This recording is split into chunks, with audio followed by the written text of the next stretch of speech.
જો સંસ્કાર કોને કહેવાય. ભિવંડીથી શાહપુર માનસ મંદિર તીર્થમાં ગયા છો? ભુવનભાનું માનસ મંદિર અમારા હેમરત્ન સુરી મહારાજની પ્રેરણાથી બનેલું છે.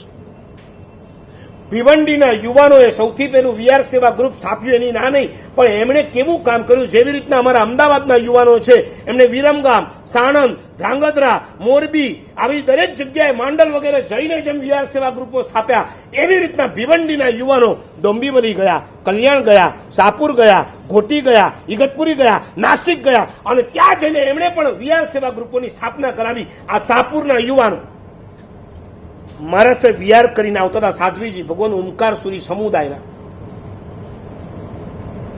2-4 સાધ્વીજી મહારાજ હતા. એક સાધ્વીજી ભગવાન વ્હીલચેરમાં હતા. શાહપુરના યુવાન એમની સાથે વીઆરમાં સાથે છે. સવારનો સમય, થોડું અંધારું અને સાધ્વીજી ભગવાન ચાલી રહ્યા છે, પાછળ વ્હીલચેર અને એની પાછળ એની સાથે આપણા યુવાનો.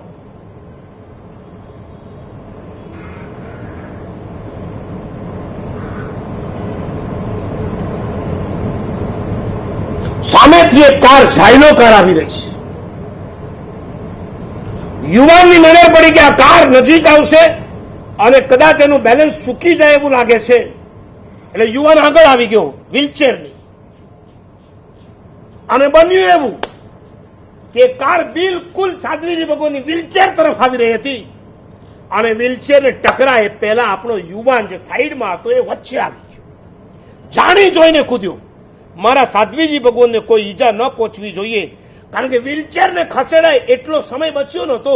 સીધું સાધ્વીજી ભગવાનને જો આ વ્હીલચેર, આ ગાડી ટક્કર મારે, વ્હીલચેરના ભૂકા બોલાઈ જાય, સાધ્વીજી ભગવાન ત્યાં પતી જાય અને ચલાવનારી બાઈ પણ ખતમ થઈ જાય.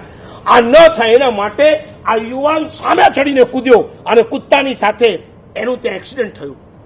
સાથે સાધ્વીજીમાં એને ટક્કર લાગી, બાઈને પણ ટક્કર લાગી. મારા સાહેબ પડ્યા, બાઈ પડી અને યુવાન પડ્યો. એક સાથે 3 જણા નીચે પડ્યા છે, લોહી વહી ગયા છે. શાહપુરથી ભિવંડી વચ્ચે બનેલી આ ઘટના યુવાનોએ ઉચકી પેલા શાહપુર હોસ્પિટલમાં લઈ ગયા. એમણે કીધું અહીંયા કંઈ જ શક્યતા નથી, એટલે લઈ ગયા થાણા પાસે એક હોસ્પિટલ છે જ્યુપિટર, અને જ્યુપિટર હોસ્પિટલમાં ત્રણેયને એડમિટ કર્યા. મને સમાચાર મળ્યા, મેં પૂછાવ્યું સિરિયસ? મને કે સાધ્વીજી અને સેવિકા સિરિયસ નથી, પણ જે છોકરાએ સામે જમ્પ માર્યો છે એ છોકરો સિરિયસ છે. ત્રણેયની ટ્રીટમેન્ટ શરૂ થઈ ગઈ. ભિવંડીના યુવાનો આ શાહપુરના યુવાનોને પોતાનું ગ્રુપ સમજીને પહોંચી ગયા. અને ક્યાંય પણ તમે એડમિટ કરો એટલે શરૂઆત શેની થાય છે? પૈસાથી જ શરૂ થાય છે. એમાં જ્યુપિટર જેવી બોમ્બેની હોસ્પિટલ હોય, A1 ક્લાસ હોસ્પિટલ હોય, આના વગર તો એન્ટ્રી મળે નહીં. શાહપુરના યુવાનો પાસે એવી કોઈ તાકાત નથી. આમણે કહી દીધું ચિંતા નહીં કરો, એક વખત એડમિટ થાવ. આપણે એક ડોક્ટર ભાસ્કર ઘાટકોપરમાં રહે છે, ગોગારી ભાઈઓને ખબર હશે. ડોક્ટર ભાસ્કર ઘાટકોપર ઈસ્ટમાં રહે છે. અમારા ને એમના સંબંધ સારા. જ્યુપિટર હોસ્પિટલની અંદર જ તેઓ પણ છે. એમને સમાચાર પહોંચાડ્યા. અમારા ભાઈ, અમારા સાધ્વીજી ભગવાન, એમણે કીધું આવી જાવ અંદર. અને એક પછી એક સર્જરીઓ ચાલુ થઈ. સાધ્વીજી ભગવાન બહાર આવી ગયા, ઓલી બાઈ બહાર આવી ગઈ. પણ આ છોકરાનો કેસ બહુ જોખમી હતો. બ્લડ જોઈએ.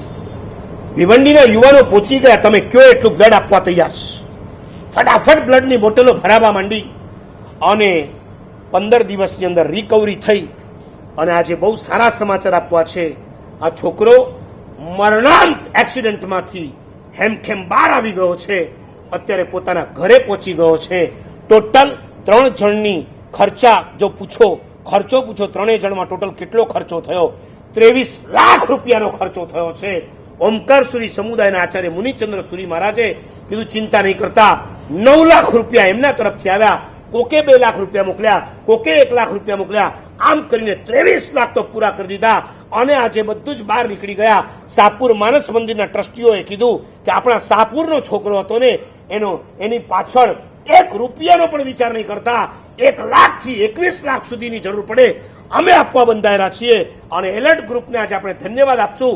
ભાઈખલા એલર્ટ ગ્રુપમાં એક જીનેશભાઈ કરીને ભાઈ છે, જેઓ સાધર્મિક માટે દર વર્ષે કરોડ રૂપિયા ભેગા કરે, દર વર્ષે કરોડ રૂપિયા વાપરી નાખે. એ છોકરાને જયારે ખબર પડી, જો આ લોહીના સંબંધ નથી, આ લાગણીના સંબંધ કહેવાય. એક ગ્રુપ બીજા ગ્રુપને જયારે મદદ કરવા માટે ઊભું થાય, આનાથી મોટું જીન શાસન તમને ક્યાં જોવા મળશે? આ છોકરાએ, જીનેશભાઈએ કેવડાવ્યું કે આ છોકરો જ્યાં સુધી પાછો સર્વિસ કરનારો આ માણસ હતો, મહિને 15,000નો ખર્ચો હતો, એ પોતે મહિને 15,000 એના ઘરે આપતો હતો.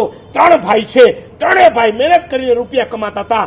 આના 15,000 રૂપિયા દર મહિને એલર્ટ ગ્રુપના ભાઈખલાના જીનેશભાઈએ કીધું હું પહોંચાડીશ. દર મહિને 15,000 રૂપિયાના ચાલુ થઈ ગયા.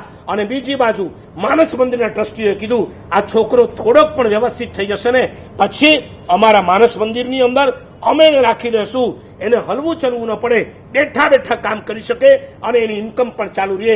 આ રીતના દરેકે ખભે ખભા હાથ મિલાવ્યા. એના કારણે આ યુવાન બહાર આવી ગયો છે. આવું આ જીન શાસન છે કે જ્યાં તમે વીઆર સેવા કરવાનું શરૂ કરો, આખો સંઘ તમારી સેવામાં છે. જાનના જોખમે સાધ્વીજી ભગવંતને બચાવવા, આનાથી મોટું સમર્પણ બીજું કયું હોય છે? એક દીકરાને ચારિત્રના માર્ગે મોકલવો જુદી વાત છે, પણ જે ચારિત્રના માર્ગે ગયા છે એના જાન બચાવી લેવાનું કાર્ય તમે કરી રહ્યા છો. જો આવતીકાલે તમારે પણ આવો પ્રસંગ આવી શકે, પણ આજે નથી આવ્યો અને આપણે ઈચ્છીએ છીએ કે ન જ આવે, તમારી આખી જિંદગીમાં કદાચ એક્સિડન્ટનો કોઈ પણ પ્રસંગ ન આવે ને તો પણ તમે વીઆર સેવામાં જોડાયેલા છો ને, માટે તમને પ્રતિપળ એવું અદ્ભુત પુણ્ય બંધાઈ રહ્યું છે.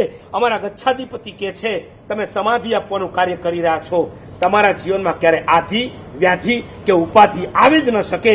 જે બીજાને સમાધિ આપે એને સમાધિ મળ્યા વગર રહી જશે.